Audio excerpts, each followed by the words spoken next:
तो क्वेश्चन आपके सामने है एक्सरसाइज 1.1 का क्वेश्चन नंबर 1। क्वेश्चन कह रहा है कि is zero A rational number. तो यहाँ पे पूछ रहा है कि जो जीरो होता है, ठीक है, जो जीरो यानी कि शून्य होता है, क्या वो रेशनल नंबर है, ये चीज़ जा रहा है।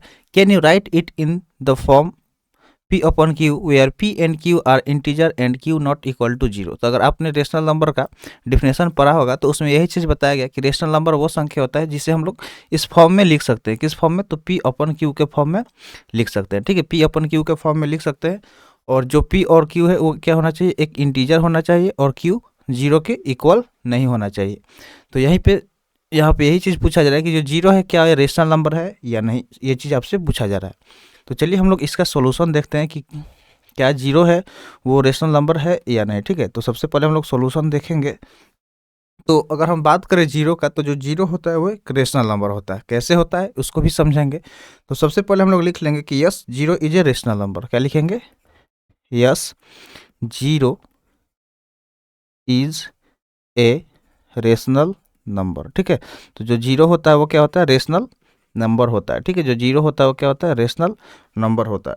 तो ये लिख लेंगे। उसके बाद हम लोग ये लिखेंगे कि we can write zero in the form of P upon Q, क्योंकि हम लोग जो जीरो है उसे P अपन Q के फॉर्म में लिख सकते हैं। तो यहाँ पे लिख लेंगे कि we can right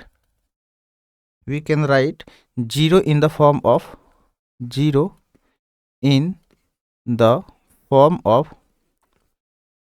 P upon Q, ठीक है। तो इसे हम लोग P अपॉन Q के फॉर्म में लिख सकते हैं। चलिए लिख के देखते हैं कि क्या ये जो चीज़ है वो मतलब सही हो रहा है या नहीं, यानी कि P अपॉन Q को जीरो के फॉर्म में लिख सकते हैं या नहीं, जहाँ पे Q जीरो के इक्वल नहीं होना चाहिए।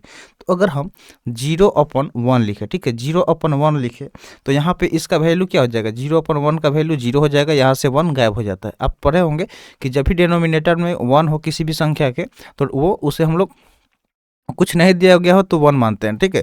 तो मान लीजिए कि जीरो लिखे हुए, तो ऐसे ही खुद से वो क्या हो जाएगा? वन हो जाएगा। तो यहाँ पे ये हो सही है, ठीक है। ये क्या हो जाएगा? पी अपन क्यू के फॉर्म में यहाँ पे लिख पा रहा है, ठीक है, पी अपन क्यू के फॉर्म में लिखा गया। लेकिन और यहाँ पे ये भी सेटिस्फाई कर रहा है कि जो क्यू है वो जीरो के इक्वल नहीं है।